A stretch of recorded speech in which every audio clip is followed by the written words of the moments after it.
جی مجھ سے یہ سوال بہت سے لوگ کر رہے ہیں اور آپ نے بھی یہ سوال کیا ہے, FHM کی طرف سے بھی آیا ہے.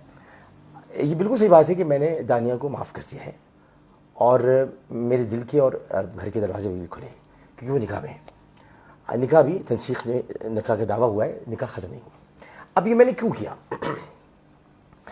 نہ تو میری کوئی کمزوری ہے, نہ ہی مجھے کوئی خوف ہے. ہاں خوف ہے, اللہ کا خوف ہے. اس کی وجہ یہ کہ اب وہ عمر کے لحاظ سے ابھی بہت چھوٹی ہے. اس نے جو کچھ بھی کیا ہے اس طرف آنے سے پہلے میں آپ کو چند باتیں کہنا چاہوں گا. حضرت عثمان غنی رضی اللہ تعالیٰ عنہ کے زمانے میں ایک عربی, اس نے کسی کسبی سے شادی کی. میں یہ الفاظ استعمال نہیں کرتا جو کہ طوائف اور یہ سب مجھے اچھا نہیں لگتا. تو کسبی سے شادی کی اور اس کے بعد وہ جب مدینہ منورہ آیا تو اس نے جب بتایا کہ میری شادی ہوئی ہے تو چاروں طرف سے لوگوں نے لعن طعن شروع کر دی, اس کو بھلا برا کہنا شروع کر دیا اور اس کو تکلیف ہوئی. اچھا لعن طعن یہ تھی کہ تم نے کیا کر دیا, کیسے کر دیا, یہ تمہیں نہیں کرنا چاہیے تھا, یہ تم نے غلط کیا. تو وہ بڑا پریشان تھا. سیدنا عثمان غنی رضی اللہ تعالیٰ عنہ تک یہ خبر حضرت عمر بن العاص رضی اللہ تعالیٰ عنہ پہنچائی. تو انہوں نے اس کو بلایا اور کہا کہ میں تمہارے ساتھ ہوں, تم نے جو کیا ہے وہ صحیح کیا, میں تمہارے ساتھ دیتا ہوں اور تمہارا نان نفقہ وہ میں مقرر کرتا ہوں, یعنی بیت المال سے تمہیں پیسے ملیں گے. اس کے بعد وہ عورت اس آدمی کی صحبت میں رہ کر اور مدینہ منورہ میں دیگر صحابیات تھیں, ان کی صحبت میں رہ کر وہ عورت اب معاشرے میں شریعت کی ایک علم بردار بن گئی. اسی طرح شاہ عبد العزیز محدث دہلوی, شاہ عبد الرشید بھی ہیں, شاہ عبد الحق محدث دہلوی ہیں, شاہ عبد الرشید کے خاندان سے. اور شاہ عبد العزیز کا یہ واقعہ ہمیں بیان کرتے ہیں, بتاتے ہیں کہ کسی نے ان سے پوچھا کہ طوائف کی نماز جنازہ ہوتی ہے؟ تو انہوں نے مسکرا کے کہا کہ ایک لمحہ توقف کیا اور پھر مسکرا کے کہا کہ جو طوائف کے در پہ جاتے ہیں جب ان کی نماز جنازہ ہو جاتی ہے تو طوائف کی نماز جنازہ کیوں نہیں ہوگی بھائی؟ تو یہ ہم نے جو سوچ رکھا ہے. اب دانیہ تو ان کاموں میں تھی نہیں, دانیہ کو تو میں نکال لایا تھا اس لیے کہ وہ چھوٹی تھی اور یہ وہ علاقے ہیں جہاں پر لوگ مجبور ہوتے ہیں. اب مجبور بچیاں ہوتی ہیں, غربت بہت ہے, پریشانی بہت ہے. اور یہ شادی جو میں نے کی تھی یہ نفس کی بالغی کے لیے نہیں کی تھی, نفس کی بالغی کے لیے نہیں کی تھی. بالغی ایک نفس کا ایک نفس امارہ کا رجحان کہتے ہیں, اس رجحان کے لیے میں شادی نہیں کی تھی. میں نفس امارہ کی لذتیں چکھ چکا, اور اگر کوئی سمجھتا ہے کہ میں کہ وہ بڈھا بڈھا ہے جو کبھی بچے ہوں گے تو آپ کو دکھا دیں گے. تو یہ تمام چیزیں ایسی ہیں کہ جہاں آپ کو قدم سنبھل کے رکھنا پڑتا ہے کہ یہ راہ حق ہے, سنبھل کے چلنا, یہاں ہے منزل قدم قدم پر. تو یہ راہ حق ہے, یہ آپ کوئی نیکی کا کام کرنے کے لیے جا رہے ہیں. اس میں آپ کو رکاوٹیں آئیں گی, اور کہیں پر آپ کو مصلحت سے کام لینا پڑے گا اور مصلحت سے آپ کو کام لیتے ہوئے اس کی عزت کا خیال کرنا پڑے گا. یہی میں نے کیا. اس کی عزت, اس کا مرتبہ دینے والا اللہ تعالیٰ ہے, میں نے اس کو بڑھانے کی کوشش کی. جب یہ سب چیزیں ہونے لگیں تو اب تکلیف مجھے پہنچتی تھی کہ اب دانیہ کو تو میں نے نکالی ان چیزوں سے, تو آئندہ لوگ کبھی اس کی مثال نہ دیں تو میں اس کو روکتا تھا, میرے پاس رکو, مت جاؤ دوبارہ وہاں پر, ان جگہوں میں مت جاؤ, اب باولپور یا لودھنا جاتی ہوں مت جاؤ, تو رخصت ہو کے آ گئی. اور آپ کو پتہ ہے کہ ہمارے معاشرے میں جب بیٹی رخصت ہو کر آ جائے تو اس کا گھر شوہر کا گھر ہو جائے. اب یہ ساری باتیں فضول ہیں کہ معاشرے یہ بات ہو چکی, اس میں کوئی ایسا نہیں تھا. تو دانیہ کو قصور نہیں تھا, اس لیے میں کہتا ہوں آپ اسے معاف کر دیں. میں تو جا رہا ہوں یہاں سے, میرے جانے کے بعد اس کی میم بنائیں, آپ اس کو معاشرے میں رہنے نہ دیں, اس کے ایسا نہیں کیجیے گا. وہ چھوٹی ہے, بچی ہے, اس کے ساتھ ایسا مت کیجیے گا. ایسا کریں گے آپ تو آپ گناہ گار ہوں گے, کیونکہ وہ خدا کی گناہ گار. میں نے اس کو معاف کر دیا, اللہ بھی اس کو معاف کر دے گا انشاءاللہ, مجھے اللہ کی رضا سے اقدس سے پوری امید ہے. اسی طرح میں آپ کو ایک اور بات بتاؤں کہ اب جو کہ خطرناک بات تھی, وہ خطرناک بات یہ تھی کہ ہم اس معاملے میں تو پڑ گئے ہیں کہ قصور دانیہ کا تھا, عامر لیاقت سے زیادتی ہوئی ہے. آپ کو یہ بھی تو دیکھنا ہوگا کہ عامر لیاقت اس ملک کو چھوڑ کے جا رہا ہے کس درد کے ساتھ. اس نے ٹیلی ویژن انڈسٹری کو 24 سال دیے ہیں. 24 سال میں اس نے سوائے فتوحات کے جھنڈے گاڑنے کے اور کچھ نہیں کیا. اس نے آپ کو ٹرینڈز دیے. آج انعام گھر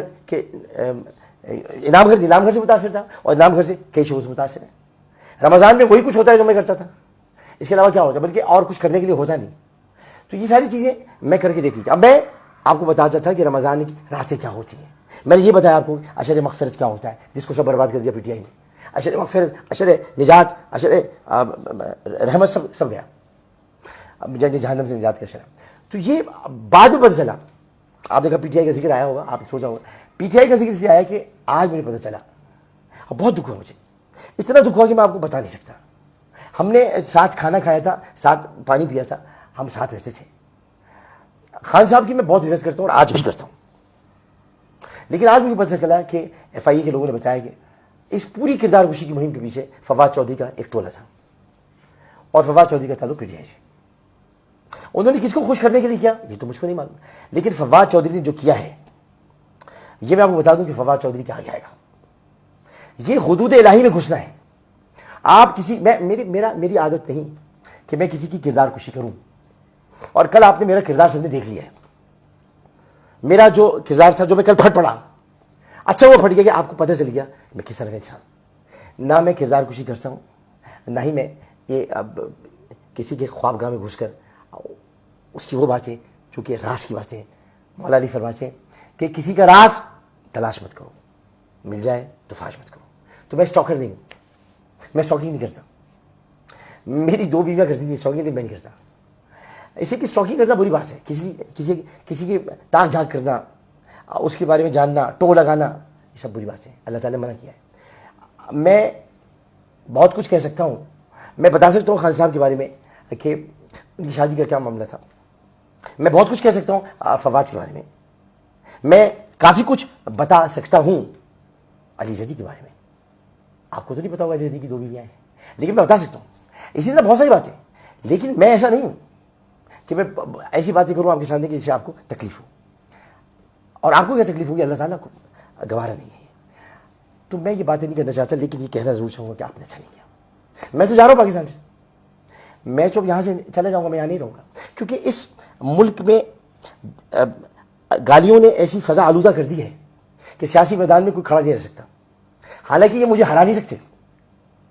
میں کراچی کے مہاجر لڑکے سے کھڑا ہوں گا اگر کھڑا بھی ہوتا, ان کا باپ نہیں ہرا سکتا مجھ کو. لیکن میں صرف اتنا بتانا چاہتا ہوں کہ آپ نے فضا اتنی آلودہ کر دی ہے, اتنا آپ نے اس کے اندر خرابی پیدا کر دی ہے جو خرابی بسیار سے بھی نہیں ہوتی. اتنا آپ نے ماحول کو تلخ کر دیا ہے کہ تلخی چاروں جانب ہے. اب یہ پاکستان ایسا تھا کہ آپ سیاست کیا کہا کہ امریکی سازش, کون سی سازش؟ یہ جو میرے خلاف ہوئی ہے امریکی سازش تھی کیا؟ کچھ نہیں. جب آپ کے پاس عوام میں جانے کے لیے کچھ نہیں ہوتا, میں تو تھا نا. ہم کیا کہتے کہ ہم نے عوام کے لیے کیا کیا؟ ہم نے عوام کے لیے کچھ نہیں کیا. ہم مہنگائی تک تو ختم نہیں کر سکے, ہم سڑکیں نہیں بنوا سکے, ہم اور کام نہیں کر سکے, تو ہم کیسے ووٹ مانگتے دوبارہ؟ اسی لیے فوری طور پر یہ شوشہ چھوڑا گیا اور فوری طور پر انتخابات کا مطالبہ بھی کیا گیا تاکہ مقبولیت ویسی ہو اور ووٹ پڑ جائے. خیر یہ سیاسی باتیں ہیں, لیکن میں پاکستان سے اب جا رہا ہوں. آپ سے میری ریکویسٹ صرف اتنی ہے, آپ مجھے چاہتے ہوں یا نہ چاہتے ہوں, آپ کی محبت کہ 2 دن تک پاکستان میں یہ ٹرینڈ چل رہا ہے, ڈونٹ گو عامر بھائی. لیکن عامر بھائی جا رہے ہیں. عامر بھائی اس لیے جا رہے ہیں کہ عامر بھائی کا دل بہت دکھا ہے. ان کے 24 سال اور آپ لوگوں کا ان کے ساتھ سلوک, آپ نے ان کے اوپر میمز بنائی, آپ نے عامر بھائی کے ساتھ زیادتی کی بہت, آپ نے ان کا مذاق اڑایا, آپ نے ان کے علم پر تو آپ انگلی نہیں اٹھا سکتے تھے, آپ نے ان کے کردار پر انگلی اٹھائی. آپ لوگ اتنا نہیں جانتے جتنا میں جانتا ہوں, لیکن آپ بہت ساری باتیں ایسی کہتے رہے جو نامناسب تھی. میں ہنس کے ٹالتا رہا, میں ہنس کے سہتا رہا, کیونکہ میں ہر خوشی کو غم میں, ہر غم کو خوشی میں اڑا گیا. میں نے کسی کی تکلیف کو محسوس کیا, اپنی تکلیف کو محسوس نہیں کیا. میرے اپنے گھر میں تکالیف نہیں, آپ نے اس کا سہارا لیا, مذاق اڑایا آپ نے. اب ایسا کچھ میرے ساتھ کیا کہ میں وہ بیان سے قاصر ہوں, میں بیان نہیں کر سکتا. لیکن میں نے اپنا پورا بہترین وقت یہاں پر دیا. میں نے جو کچھ کیا وہ سب کے سامنے. آج بھی اپنے حلقے میں مروا کے قاتل کے پیچھے میں پڑا ہوں کہ اس کو پھانسی دلواؤ. عمران خان صاحب آج تک اس کو پھانسی نہیں دلوا سکے, کہتے رہے ہم نامرد کر دیں گے, نامرد کر دیں گے. نامرد نہیں کرتے, شریعت پر عمل کر کے اس کو پھانسی دیتے. تو میں بس یہ کہ اب دل برداشتہ ہو گیا ہوں, اس لیے میں جا رہا ہوں. تو یہ میں آپ, چونکہ آپ نے پوچھا تھا کہ میں رکوں گا کہ نہیں, دانیہ اگر یہ کہ واپس آ جاتی, معافی مانگتی اللہ تعالیٰ سے, مجھ سے نہیں, میں نے تو معاف کر دیا.